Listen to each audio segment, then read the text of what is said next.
Hello, everyone, and welcome to another episode of the 286 Project. My name is Chris Akers, and on this channel, we talk about arts, culture, politics, and sport, and any other subject we can think of. And today's guest, we've been trying to arrange this for a while, but we finally got here. When I heard about this person, I just couldn't believe the feats he's achieved. So I'd like to introduce everyone to Dean Karnazes. I hope I pronounced that right. So hello, Dean. Hello, welcome to the podcast. Thanks for having me on. You pronounced it perfectly. All right, yes, thank you. Thank you. So I will start how I always start these interviews. Can you just explain a little bit about yourself? How you got to, just very briefly, how you got to where you are now, just so in case our wide audience isn't aware of who you are. Yeah, so I am based in the San Francisco Bay Area, and I'm what you call an ultra marathoner. So I run races of 100 miles or sometimes further, nonstop. And how did I start this journey? Well, I used to love to run when I was a young lad, and then I quit running when I was a teenager. And then I was in a nightclub, a pub, on my 30th birthday in San Francisco, doing what a lot of folks do on their 30th birthday. I was drinking with my buddies, celebrating, and at midnight I told them I was leaving, and they said, where are you going? The night is young. Let's have another round of tequila to celebrate. And I said, no, I'm going to run 30 miles to celebrate my 30th birthday instead. And they looked at me and they said, but you're not even a runner, you're drunk. And I admitted I was, but I said, I'm still going to do it. So I walked out of a bar on my 30th birthday at midnight, drunk, and ran 30 miles. I just started running down the street, heading south, knowing there was a town called Half Moon Bay, 30 miles in the darkness, in the distance, and I ran all night, and somehow didn't die. I imagine, bearing in mind you'd had drunken alcohol as well, and you ran 30 miles, you must have been pretty sick by the end of that that run. So what made you decide to continue with that? Yeah, no, the sickness happened about halfway through. Yeah, I don't know. I mean, something clicked that night. I was, I started sobering up, and it was now 3 or 4 in the morning, and I was on a country road. There was no cars around, no houses. The stars were out, and I felt like for the first time in my life I was right where I was supposed to be, just running by myself down this empty road in the darkness. And I say I ran 30 miles, but that first run, it was more like I kind of hobbled. I crawled. I just did everything I could, and it was hardly running, but it was forward progress. And yeah, and that night forever changed the course of my life. Okay. So how I found out about you was there was an event actually in my hometown which you attended, and it was to promote your latest book, which is A Runner's High, which I've since read, and it's an excellent read. And a friend of mine was actually involved in like promotion of the book event in my hometown. And reading the book, your journey is just incredible. I mean, one of the things that struck to me was the support you had from your family, both your parents and your wife and your son. I'm just wondering, just quickly, how long have you been running for? Just quickly. Yeah, so I mean, I started running when I was 5 years old, running home from kindergarten, and then like I said, I had a brief hiatus when I was a teenager until I was 30, and then for the past 3 decades now, I've been running ultra marathons pretty consistently uh, throughout. And yeah, my family's been part of the journey the entire way. When I turned to running, sometimes I was spending 5, 6, 7 hours a day training. So it can be very divisive. Thankfully, my family came together and rallied around this new passion of mine. And I've traveled the world running these ultra marathons, and they've always come along. Yeah, so one of the things that struck me with ultra marathons, because I know people who've run the marathon races, but with ultra marathons, it's not like a marathon where you do it in a city and you're within the confines of a city. You're also facing the elements as well. So you've done it in deserts, so you've done it in other places. What's the hardest place you can think of where you've had to compete in an ultra marathon? The hardest setting, I should say. Well, I've run across a place called Death Valley, which is the hottest place on Earth, and that's a 135-mile race nonstop, called the Badwater Ultra Marathon. And I've also run a marathon to the South Pole, which is the coldest place on Earth. Uh, Both were very extreme, just on other ends of the spectrum. But I've run on all 7 continents twice. So I've run across Australia, I've run across Central Asia, I've run across the Atacama Desert, the Canadian Rockies, all over Europe. So I've done a lot of extreme events, and you're right. They're very much unlike a traditional marathon, like the London Marathon or the Birmingham Marathon, which is all on a road, and it's kind of over in 3 to 4 hours, where an ultra marathon is in the wilderness. You run straight through the night. You put on a headlamp. You eat while you run. You do everything on the move. And when I first heard about someone running 100 miles nonstop, I thought there was trickery. I thought that a human can't do that. I imagine there was hotels or campgrounds that you stayed at, and I learned no, the gun goes off, and just like a marathon, you start running, and you finish when you cross the finish line. It just takes 20 or 30 hours longer than a marathon. Yeah, I mean, I've competed in a lot of sports in my time, and obviously I'm very competitive in that respect. I imagine with the ultimate, I imagine you are as well, but especially when you started, was it more about the winning? It was a case of, I just want to not just compete, I just want to win this. And if so, has that priority changed over the years? Yeah, with me, it's never been about competition and winning, honestly. And I've done hundreds of ultra marathons, and there was only one particular race that I went into saying I really want to win this race. It was kind of my stated goal. I trained to win it, and somehow I actually won. Uh, there's other races that I've run and that I've won, and it just happened to be. So to me, an ultra marathon is it's such a epic adventure. It's such an exploration of both the physical environment you're going through it and the inner environment of yourself. And I've always looked at it with this kind of fascination that it's going to be an experience. I'm certainly competitive like you, and every race I make the same commitment to myself, and that's, I'm going to be the best Dean that Dean can be on that day. But whether I win or not is kind of inconsequential. I've never viewed it as racing, and I think that's one of the reasons I have longevity in the sport. A lot of the guys I started running with were really competitive, and all they wanted to do was win, and maybe they did for 3 or 4 years, but you just can't stay on top forever. And there's very few sports where you can look at someone who's still making a living as a professional athlete and they're 60 years old. I Mhm. mean, with the exception of golf, maybe. Yeah, yeah, yeah. But you don't see a lot of football players hitting 60 years old, or tennis players or anything else, still making a living of it. So you mentioned about how you've competed for a long time. I imagine doing that sort of race, is it something like most other sports where injuries catch up with you? And if so, what type of injuries do you get as a result of the event, the sport that you do? I've been very lucky in that regard. I've never had an injury. So the worst injuries I've had are lost toenails. I'm kind of unique. Most runners, like you said, they're in and out of the body shop. Yeah. But I've never, thankfully, suffered a setback or an injury. So uh, I do a lot of cross training. I don't just run. I think if you just run, that is kind of a recipe for injuries.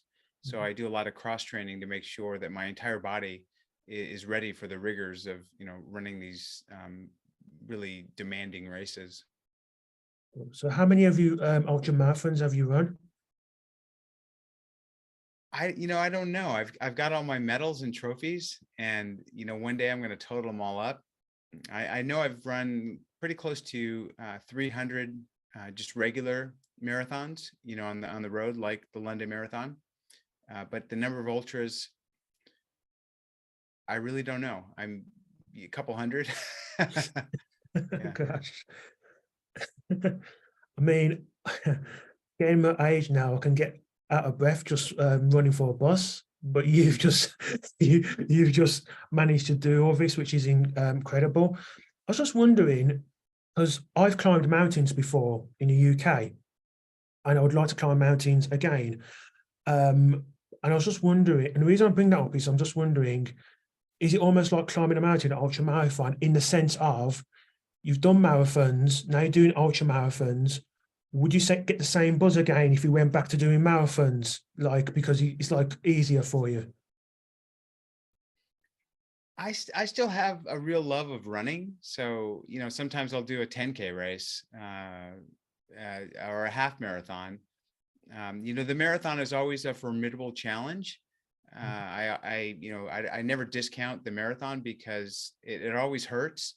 And for a lot of people, it's the pinnacle of athletic achievement. When I'm standing at the start of a marathon, I'm still anxious. I'm still nervous. I think that I have some confidence that I can get to the finish line of a marathon because, it's like I said, it's going to take 3 or 4 hours. But once you've run for 60 or 70 hours nonstop, you're pretty confident that even if things go really, really wrong at the marathon, you can get to the finish line. It might not be, the time you wanted, but you can make it. So that's, kind of the mindset of an ultra marathoner. The other thing is that ultramarathoning is a fairly specialized sport. Yeah. There's not a lot of people like me that run both on the road marathons and run ultra marathons in the mountains because they typically do one or the other. Running 100 miles through the mountains on steep trails that, like mountain climbing, where it's way less certain. It's not as predictable as running a marathon. Most ultra marathoners kind of stick to that sport, and most marathoners kind of stick to the marathon. But I cross over and do them both. So in the book, which is a brilliant book, by the way, I'd recommend it. But one of the things you talk about is you're running, I think it was a marathon in Boston, and there was this car coming by you, and he was someone from the, I think it's the US Embassy, and he wanted to talk to you about racing. It's in Kazakhstan. Just explain that story to us and how that came about. Yeah, so I'm a U.S. athlete ambassador, and I've been sent on sports diplomacy envoys. One was to Central Asia to celebrate 25 years of diplomatic relations between the United States and three former Soviet bloc countries, Uzbekistan, Kyrgyzstan, and Kazakhstan. Yeah. And before I went to these countries, I kind of had an idea where the stands were. I knew Afghanistan was over there somewhere, and it's not like the most welcoming running country, if you will. Yeah. But what I found when I got there was really delightful. I mean, the people were amazing, and it was such a different experience than anything I'd been through in Western culture. And running across a former Soviet bloc country and trying to cross a border, you can imagine what that was like. And I describe it in the book. I hope you got a sense. You're a writer, so yeah. I always get nervous when a writer reads my writing because I'm not a writer, and I don't know if it was entertaining or not, but I tried to make the stories colorful and bring them to life. Isn't it true that you were told that there was a spy camera in your room and you had to be careful about what you said and what you did? Yeah, they when they dropped me out, when the State Department dropped me off in my hotel, they said there are bugs in the room, and bed bugs are a thing. It's I've in Mongolia I got attacked by bed bugs, But I said, that's okay. It's kind of a bummer, but I'll just pull the sheets. I know all the tricks to get rid of the bed bugs to get a good night's sleep. Yeah. And they said, well, they're not bed bugs. And I said, well, what kind of bugs? And they said, well, they're actual spy bugs. Like, look up at the smoke detectors on the ceiling. Those are not smoke detectors. Those are actually cameras. So I thought they were kidding. And they said, no, we know that the U.S. State Department knows that they spy on all our diplomats that come over here. And we've asked them not to do that, but they do. They're going to spy on you. So we just wanted to make you aware of it. And, Gosh.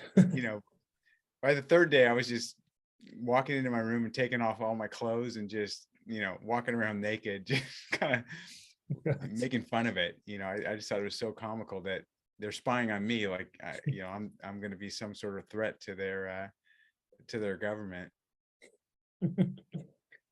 It's what made you do it? Bearing in mind the danger there, and bear in mind the relations it's been 25 years, but there's still some rocky moments between. What made you decide to go to that country to do it? I just, I have this attitude of never stop exploring, and I just thought it'd be good adventure. I don't really know fear. It's amazing I'm still alive, but I just thought it sounded crazy, impossible, and exotic, and why not? Yeah, it's it's incredible. I mean, I don't know that many people that would do it, so all power to you. You said you're a US athlete ambassador. So other than the countries you've just mentioned, what other countries have you been to and been running to? Yeah, so the other country that I went to on a sports diplomacy envoy was Peru in Okay. South America. Mhm. And then most recently, last summer, I went to Fiji in the Okay. South Pacific. Yeah, that was a tough one, running around this beautiful island of Fiji. Yeah, yeah. So with Peru, was that near like the mountains, like near Machu Picchu, or was that running near like on the road? There's some of it was in Lima, in the capital city, but we also went up to the mountains, and they're beautiful, and they're at altitude. So Yeah, yeah. I live at sea level, and all of a sudden running with these Peruvians at 10,000 feet above sea level was a challenge. Yeah. How do you prepare for that? Because I know athletes, when they prepare, if they're competing at altitude, say in Peru or Bolivia, there's weeks and weeks of preparation. Was that for you? Like, was that the same for you, or was it something that happened instantly? You just went out there and did it? I'm pretty good with altitude, but there's a saying that heat is poor man's altitude. Yeah. So I was training in the heat a lot. The heat creates a lot of the same stresses that altitude does, and it forces your body to work harder to transport oxygen. I also do this hypoxic training by just forcing myself to breathe through my nose. So I'll do these, 40-minute runs where I'm basically, it's called the tempo run. So I'm just running as fast as I can for 40 minutes with my mouth closed. And it induces this state of hypoxia. I mean, you just cannot get enough oxygen into your lungs. And that helps my body adapt as well to altitude. It's miserable. Yeah, yeah. It's torturous, but it really provides a lot of benefits.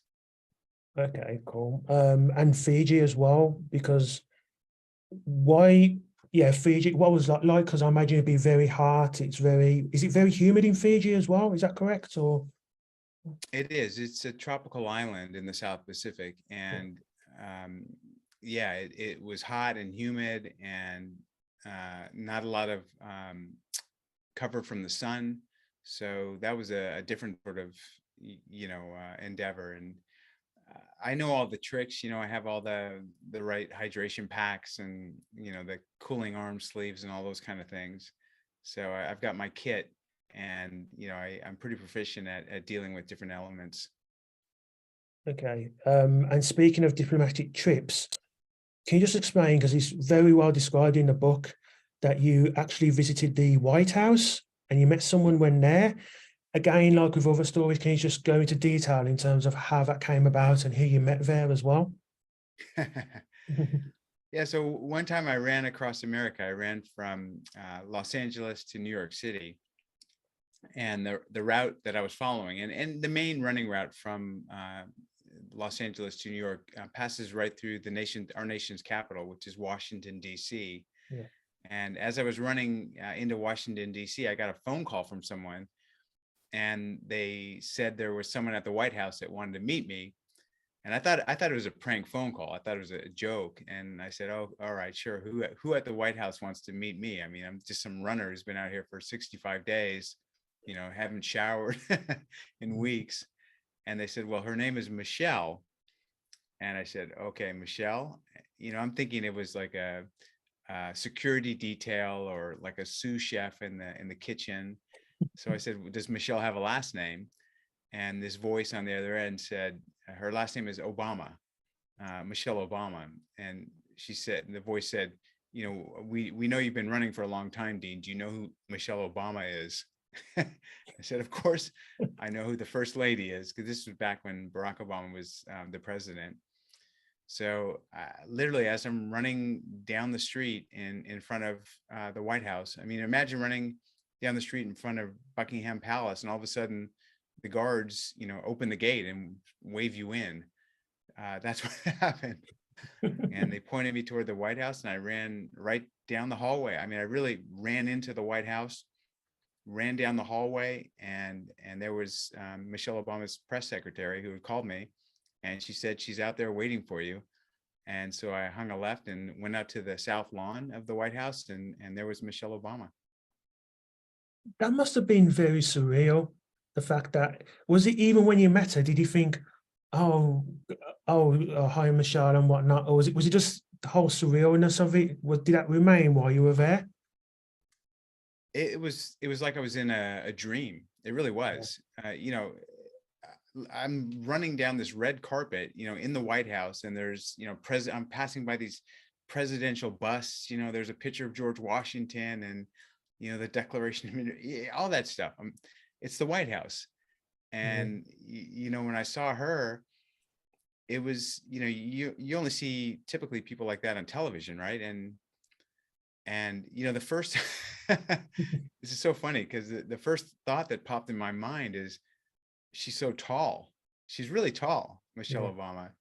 And and then I thought, what do I say to her? Like, like, I thought if it was the queen, maybe I'd bow, but she wasn't the queen. And do I kiss her hand, or what do I do? And she just opened up her arms and said, "Dean, it's just such an honor to meet you. Can I give you a hug?" Yeah, it was like a fairy tale. It really was. Is that the first time you've met someone in like politics or someone that high up that's actually you've wanted to meet you for your achievements, or is she the only person? Well, she really sought me out. She knew I was running through the Washington D.C. when I was, but I also, I met with Bill Clinton one time at an event actually in London, a Google event called Zeitgeist, and he was really curious about me. I mean, it's funny to have a former president, he was just grilling me all about how often I work out, do I do HIIT training, what do I eat? Very specific. Like, I said, well, I eat mainly protein from the sea. And he's like, well, what fish or what? And I said, mainly fish. And, he wanted to know what kind of fish. And I said, sustainably harvested sardines are kind of, my main source of protein. And he wanted to know why. And I said, there's less mercury in them. They're, a little bit lower on the food chain. So he was really curious about everything having to do with fitness. This was at a time, apparently he had a mild heart attack, and he was overweight. And so he was really interested in learning how to lose weight and how to exercise and how to eat better. Yeah, I was just curious actually about diet, because what does that diet consist of? You mentioned the fish. I imagine, is it a lot of carbs, a lot of meat? Like what sort of diet would an ultramarathon runner need? Because in the book, I know you mentioned that in terms of your body fat, it's very little body fat. So what would you have like as a diet, and how would that diet change the closer you get to actually competing in a race? Yeah, so I'm 100% Greek, and I follow pretty much a Mediterranean diet, and I don't eat a lot of processed or refined food. So if you've got to put it through a machine, I won't eat it. So that includes bread. I mean, you can't pick a piece of bread from a tree, right? Mhm. Porridge, anything like that. The whole a lot of people that are not runners, hear about like pasta loading or carb loading, and that was a thing maybe 15 years ago, but it doesn't really work that well, carb loading. So inevitably you just show up the next day at the race start and you're bloated with, you're overstuffed with eating so many carbs and pasta. So I don't eat any pasta. I eat primarily food that I can, pick with my hand or dig from the earth or catch it, kind of thing. Nothing processed or refined. Speaking of food and drink, there's a section in the book where, and correct me if I'm wrong, where you talk about water and how I think you either forgot to load up on, like you went to a station during a race and you forgot to load up on water, and you had to survive without water. Can you just go into a bit of detail in that? Was that the Death Valley race? Yeah, no, that was in a mountain race that's in the kind of the low mountains. So it was a hot race in California, and during these ultra marathons, this one was a 100-kilometer race, so 62 miles. Mhm, There are what they call aid stations set up along the way, mhm, where they have water. You can refill your bottle, you can get some more food, that sort of thing. And they're typically spread out pretty far between each other. It's not like when you run a road marathon where there's pretty frequent water stops, like maybe every mile or so. And sometimes when you're running these ultra marathons, you get impatient, and you're in so much pain, you just want it to be over. And you can take shortcuts by not refilling your bottles at aid stations or not getting more food. And as many of these ultra marathons as I've done, I always make these rookie mistakes of not getting what I need at these aid stations. So I did just that. And what I describe in the book is, running out of water, running across the desert. And, what happens to your body, what happens to your mind, and so forth. correct me if I'm wrong, I don't know if it was the same race, but wasn't there a race where I don't know if you were delirious or you came close to collapse? I think you were running on a mountain, you went through a lake and you came close to collapse. Was that the one where your son helped you, had to help you up and you went to the aid station? Yeah, I mean, that was one that was in this particular book, my latest one, which is called The Runner's High. My first book was called Ultra Marathon Man. And I described the first time I tried to run the Badwater Ultra Marathon, which is 135 miles across Death Valley. I got extremely dehydrated. My crew vehicle had broken down, so I was out in the desert by myself. My electrolytes were out of balance, and the next thing I know, I woke up in a hotel room. And my dad was there, and I said, "Dad, what happened?" And he said, "Well, we were driving all around the desert last night. We were so worried. We didn't see you. We couldn't find you. And eventually we saw these feet sticking out of a bush. You had kind of collapsed on the side of the road. So we put you in the car and we drove you to the nearest hotel, which is about 60 miles away. And, we put you in bed and we turned on the air conditioner, and, you've been asleep for 6 hours. So that race didn't end well." That's crazy. How long after that happened did you race again? A lot of people that went through that experience might think, man, you're lucky to be alive. You probably never do anything like that again.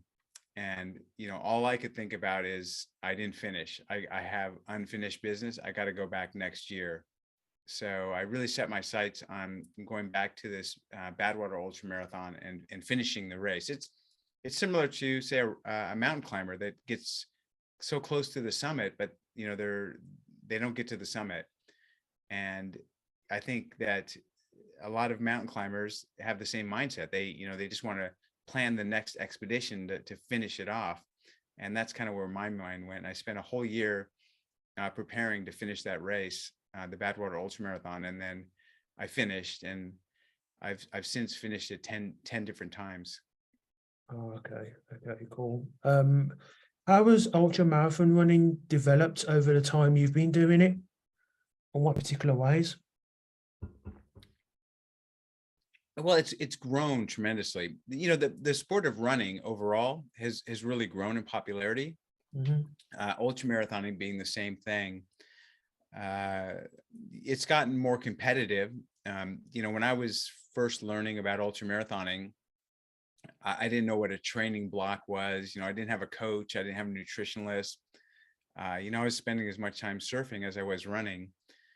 Nowadays, there are really elite collegiate athletes that are moving over into running ultra marathons after they finish with college, and they're setting records left and right. So especially at the the shorter distances of 50 kilometers, which is 31 miles, or 50 miles. So it's changed in that regard, but it's also drawn a lot of people that are I don't know how to say. When you go to some of these ultra marathons, like I was at an ultra marathon this last weekend, and you look around the starting line, there are people that don't look like they'll ever be able to finish an ultra marathon. They don't look all that fit. But what I've learned is, you run the first half of an ultra marathon with your legs and the next half with your mind. So much of running an ultra marathon is a mental battle versus a physical one. And there's a whole lot of people that were former marathoners that said, I'm going to start doing ultra marathons, and they've kind of moved over to ultra marathoning, and that's changed. So you just mentioned there's more people doing it, and some don't look like they've done marathon running at all. I'm just wondering, especially because of what happened to you, where you collapsed and they found you near that bush. Is there any kind of pre-test that you have to do before entering it? Because I imagine if you've not done one before and your middle distance and long distance running experience is very low, that can be very seriously dangerous. Yeah, most of these really the longer runs have what they call qualification standards. So to be able to get into some of these races, you have to have done shorter distance races within a certain amount of time. Like with a race called the Western States 100-mile endurance run, you'd have to run at least a 100K race, which is 62 miles, within a certain time cutoff to even qualify. And then other races like the Badwater Ultra Marathon, they have a committee that selects the runners that are accepted. So you have to have a pretty stellar a race resume of accomplishments before they'll consider to let you in. So there are some safeguards in that regard. And as well, a lot of the ultra marathons, especially the mountainous ones, they have required gear that you have to carry. So you might have to carry 2 liters of water, safety blanket, a backup flashlight, a minimum of 2,000 calories, that kind of thing. Okay, cool. Who were your heroes, your sports heroes growing up that helped inspire you, not just to do what you're doing now, but just in sport in general? Yeah, my dad was my biggest hero. He was a collegiate athlete, short distance runner, but then he ran a marathon when I was a teenager, and that really inspired me, seeing what he went through. As far as like modern day sports heroes, the guys I really admire might not be names you've ever heard of before. There's a guy named Laird Hamilton, Okay. who is a big wave surfer. And, his story is that he used to be surfing in surfing contests, And these surfing contests were just held on specific dates in specific areas. And a lot of times the waves were not very good, and they were not ideal. They were small waves, and he was a big guy. And he just said, I'll never make a go of it as a competitive surfer, but I do want to go ride the biggest waves on the planet. So Laird Hamilton started riding these huge waves, and he made a career out of it. He made a business out of it, and he built a lifestyle out of riding really big waves. There's another guy named Tony Hawk, who was a professional skateboarder. And, he on a good day, he would get a free skateboard, but he wanted to build it into more. And he created a whole industry around skateboarding, and a lifestyle and a brand around skateboarding. And I really admire those guys because they created something out of nothing. If you're a football player, for instance, there's a pretty, there's a career path you can follow. You know this very well because you're a sportsman and you're also a writer. I mean, there's kind of a path to getting into a team and playing professional footy. With ultramarathoning, there was nothing like that. I mean, there was no prize money. There's no recognition, really. So I tried to figure out how I was going to make a living doing something that I really loved. And the people that have done that in other sports are really my biggest heroes. Okay, very interesting. Just again, going back to the book, The Runner's High and Sports Heroes, there was someone you met at one of the stations there. What station? I can't remember her name. Is it Anne something or other, who was a real inspiration for you and was actually a legend in the sport? Can you just again, I can't remember her name, Anne, what was it like meeting her, especially in that context? Yeah, her name is Ann Trayson. Yeah. And when I first got into the sport, and this is back in the early 90s, she was a legend back then. And the one element with ultramarathoning that's very democratic is that women oftentimes win ultramarathons outright. And they get no advantage. There's no like golf where there's a women's tee that's a little bit shorter. They start on the same starting line, and they cross the same finish line, and they win over the male field. That happens all the time. And I can't think of another sport where women are as dominant compared to their male colleagues. But Ann Trayson, any race she entered, she would always win the women's race, and she was always a threat to win the race overall. And I had never heard of anything like that in sporting before. And she was just a beast. And she was very slight. She was short and didn't weigh anything. I mean, she looked like a bird, but she could run, and she was relentless, and she was tough. And I just really admired her. She was also really, really competitive. There's a saying that if you don't hate losing, you're never going to win. She hated losing. She always wanted to win. And she did that for maybe 10 or 15 years, but eventually Father Time catches up with all of us, and she was no longer winning races, and she just kind of disappeared. Like, where's Anne? She kind of disappeared from the sport, and here is this hero that was all of a sudden gone from my life. Hadn't heard from her, hadn't seen her in so many years. And then I'm running this 100-mile foot race that I described in the book, and there she is just a volunteer, someone who just gives their time at one of these aid stations to help out other runners. And all of a sudden she's helping me out. I mean, this hero of mine is literally, spoon feeding me applesauce. She's sponging me off with cold water to cool me down. She's giving me advice. So it was another one of those surreal moments with someone I long admired. I mean, it's clear speaking to you that you clearly enjoy what you do. You're very motivated by it. But despite your motivation, did you ever truly believe that you can make a living out of doing this?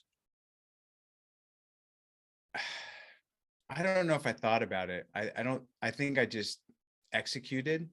I don't think I put a lot of thought into whether it would work or not. I just looked forward, and I trusted my instincts.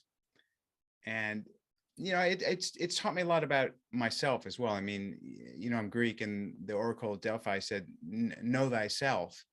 And, I've learned that I like the struggle.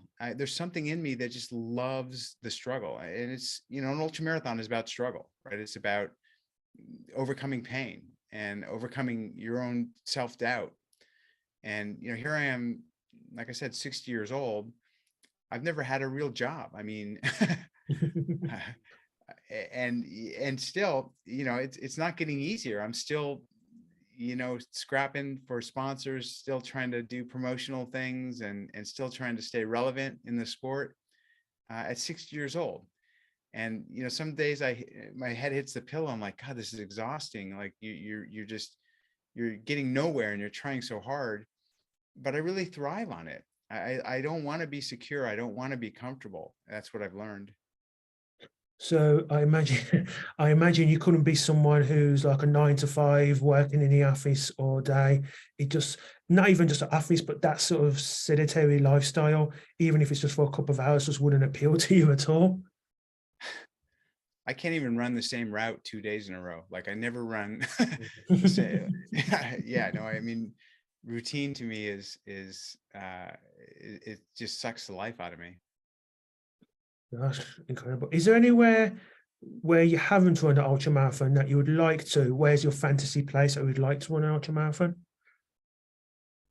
Well, the one thing that I've mostly done are these, these long runs by myself. So like running across America, I was solo. But I have a dear friend. His name is Charlie Engel. He's another ultra marathoner, and we're planning to run from the lowest point on Earth to the highest point on Earth. So you probably know the highest point on Earth because everyone kind of knows Mount Everest. Yeah. And the lowest point is the Dead Sea in Jordan. Okay. So we're working on getting everything in place, the logistics and the permits and the passports to run from the lowest point on Earth to the highest point on Earth. And I say run, I mean, when we get to Mount Everest, it's going to be, you don't run up Mount Everest. It's more of a hike when you get up to base camp. So, okay, so a couple of questions on that. One, how long would it be, both in terms of distance and time? And two, how would you prepare for those two different conditions? Because you're going from one high point, which is altitude, and then obviously one low point, which is a Dead Sea. You asked some good questions, and there's really no straightforward answers. I mean, Charlie's a mountaineer, and I've done some mountaineering, so we kind of know how to climb mountains. We're familiar with the equipment and so forth. Regarding how far it is, it depends, because the most direct route passes through Iraq and Iran. Okay. And the State Department is saying, no, you guys can't do that. It's far too dangerous. So to take a more northerly route adds about 2,000 extra miles. So we're looking at all options. I mean, we might end up paddling a boat across some of the Dead Sea, so we can avoid Iraq and Iran, but still end up in India to continue the run. But it really depends on the climate of relations between the U.S. and Iraq and Iran, and the stability of those countries. And it's kind of a downer in a way, because I was on a podcast and I mentioned exactly what I'm talking about now, and I can't tell you how many messages I've gotten from people really in Iran that say, you have to come through our country. There are runners in Iran just like you. We will surround you guys with 100 runners from our running club every step of the way through our country. We want you to come to Iran. And to me, that'd be really beautiful if we could do that. Bearing in mind your US athletic like ambassador, is that something you'd use to your advantage when you're going through these countries, because you'd have what you call like a diplomatic immunity? Is that something that's being discussed, or would you just saying, are you just giving you advice at the moment? Yeah, I mean, unfortunately, it's kind of, it kind of makes me a target. is what the State Department has said. Yeah, you'll be surrounded by 100 runners, but there are bad guys out there, and it'll be such a visible thing of you being in that country that you'll be a target. So that's kind of their concern. Okay, so just finally then, before we wrap up, what's next for you now? You've just described what you're doing, the next challenge. Is there any other challenges that you'd want to achieve or you're planning to achieve after that or even before that? This could be a long podcast. Yeah, I still have, yeah. yeah, no, I still have got some good years in me, and people say, when are you going to finish? And I tell them, my finish line's a pine box. So when I'm planted 10 feet under, I'll be done. I mean, it's been an absolute pleasure talking to you. I mean, I thought I was competitive and I try and push myself, but I just pale in comparison for what you're doing. So it's been an absolute pleasure, like talking to you and whatnot. If people want to find out more about you in regards to your book and what other challenges you're looking to do, where can I find that information? My website is just ultramarathon.com. Or you can just Google my name, Dean Karnazes, and I'm on social media. I've got, like I said, I've got a website. My books are available in the UK. I think all of my books are available in the UK. So yeah, I'm not hard to find. All right, cool. Like I said, it's been an absolute pleasure talking to you. I'll include a link to your website in the description below. Dean Karnazes, it's been an absolute pleasure, and thank you for this interview. Yeah, I've enjoyed it. If you're ever in San Francisco, let me know and I'll take you on a run.